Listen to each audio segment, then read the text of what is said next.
Hey, good evening. Good Wednesday evening, folks. Hope you guys are having a good one. Thanks for tuning in to the progress video on my Revell 1950 1/24th scale Ford F1 pickup truck. All right, so let's do the story behind mine. So what I wanted to do was the owner of the truck, Ned, who owns Ned's Auto Salvage. So it's 1950. He put an order in for a brand new 1950 Ford F1 pickup. But what he wanted done was he wanted a little bit of customization done. So he wanted it to have instead of a black chassis, he wanted to have a navy blue colored chassis with a powder blue cab and hood. So that's what I did. So I did a little bit of a customization on mine. You know, I didn't do the typical black frame. All right, so let's start off with the motor. There's your flathead V8. Mine, I did red. The instructions say to do it in a blue-gray color.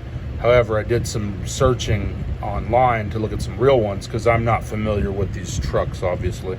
So, but several that I looked at had a red engine, and I was liking it. I said, you know what, let's just go with the red engine. I'm liking it. It'll definitely pop, you know, in that chassis. So yeah, that's what I did. So my engine's red, and I like it. So it looks good. And rolled over, whoops. You can see the detail there. You can see the starter. I detailed all the bolts and everything. There's your air cleaner with its decal there. There's your oil fill. It's black. The real one I saw had a black oil fill tube. There's your generator there, your ignition coil, your distributor, and then of course there's your fan and pulleys. All right, and then of course there's your fuel pump in the back there, and there's really nothing to look at on the left side other than the exhaust manifold. Oh, and the oil filter there with that nice decal. So that was the engine. The transmission, I painted a gunmetal color or a steel color. So I just thought it would look good. So that's the motor for you. Here's the radiator. The radiator is really nice. I like it. I went ahead and glued the hoses on beforehand. One of them fell off. I'll just put it back on when I get ready for final assembly. I like the horn detail on it. It hangs down on the front of the radiator there, and it's got that long whoops, I dropped it. It's got that long, did I knock it off? No, I didn't. It's got the long tube there, or whatever it's called. Yeah, okay, so let's move on to the chassis here.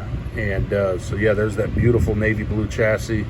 I did the shocks in red. Of course, the wheels are the matching navy blue color. There's your exhaust piping there and your spare tire. So yeah, I love the white walls on this thing. I really love vintage cars and trucks. They just have a special place in my heart. You know, they're just beautiful to look at. All that good stuff. There's your hubcaps. There, your center caps. I didn't paint the back side of the spare because simply you're not going to see it. Once I get the cab and the bed on there, you'll never see that. So I didn't see what the point was to paint it, so I just left it as is. So that's the story behind that one. Oh, I thought this was cool. This is actually the first time I've ever built a pickup truck where the with a brake master cylinder is frame mounted. Pretty neat. Yeah, I thought that was cool. Yeah, I painted it a same color, a steel color, and then of course there's your steering gearbox right there. It matches the frame. There's your drive line, just the same navy blue color there. Now, I bought this kit used on eBay, and someone had already started on it. They had gotten the front axle and the rear axle glued on. The engine block was already assembled, and I was fine with that, really. I didn't really have an issue with that because I knew what I was going to do with it, so it was fine. I did some cleanup on everything before I got it in primer and paint, of course. But the problem was when they put the rear axle on, there's the little pins on the leaf springs that you know, that where the leaf springs are supported in these in their, you know, in the frame rails there. Well, they cut the pins off and they just glued it further back. So I noticed there was a problem when I went to line the drive shaft up with the engine, and it didn't reach to the transmission. And that's when I looked and I realized that they did what they did, and so I had to break the leaf springs off of the frame, and I had to do my best after I got everything painted to glue everything where it's supposed to be. It was a fight, but I got it done, and so far it hasn't broken. I've been real careful with it, so as you can see, everything sits nicely. So yeah, that was the only issue really that I had, was previous to, you know, me having it. All right, so next stop, let's check out the interior. So the interior is nothing too special, just the same body color with a black bench, and of course the steering wheel and column is black, and of course there's your shift lever. The detail on the interior is pretty good. I like that.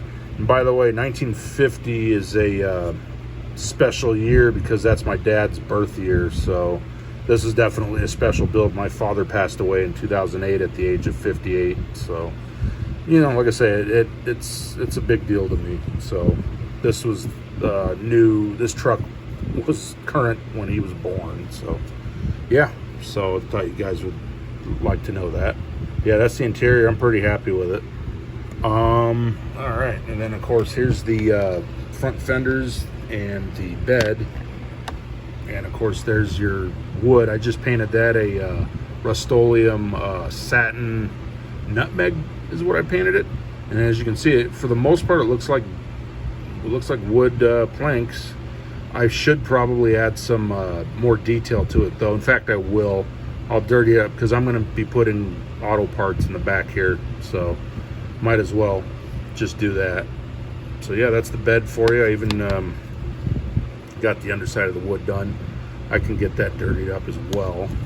The color that I used for the body is Rust-Oleum satin peaceful blue. It's actually the same paint that I used on the Mobius 1966, oh I'm sorry, 1965 F100 long bed that I did. Same exact color. So that's the color there. And then of course I said the chassis was navy blue, and that's your navy blue, Rust-Oleum navy blue there. Very nice color. I actually want to do some more older vehicles in this color, maybe even a pickup truck in this color. It's a really nice color. So that's a future thing that'll happen. Anyway, so here's the cab. There's the cab for you. Ned's Auto Salvage, excuse me. There's the back of it. The glass went in very nice. I had minimal problems with the glass, and the glass looks good too. So yeah, there's your cab. There's your gas cap. I did install the door hinges. The left one fell off. That's okay. They'll just re-glue it. There's your firewall. I did detail the wiring, and there's your battery. Looks good. The instructions had said to put that Ford Oval logo on there, and it looks good. I liked it, so I went with it. Yeah, that's the cab, and of course in there you can see the heater box against the firewall, and then there's your sun visor on the driver's side there. So really good kit. I like it a lot. I would definitely recommend this kit, and I will probably do another one in the future. I like that custom version that they had with the cream color and the decal package. I'm thinking about possibly getting that one. So yeah, there's your hood with your chrome detail on it up front too, and of course your hood hinges on the other side. Whoops, man. There's your hood hinges on the other side. I just painted them all black. You can see it got scratched there from going in and out, but that's okay. No biggie. So yeah, there's your hood. Front clip, very easy to put together. There's your headlamps, and your grill just drops in. I super glued it on the back and dropped it in. And yeah, so that's your front clip there. And what else do we got? Really, that's the main part of it. all I have left to really do now is there's your front bumper, get that on and get everything glued in and finalized, and that'll be that. And then of course I'll do some weathering inside the bed, some light weathering, and start putting some auto parts in the back there. So yeah, so that is my progress video of the Revell 1950 Ford F1 pickup. Hope you guys enjoy it, and stay tuned for the final reveal and the slideshow on this one. You guys have a good evening.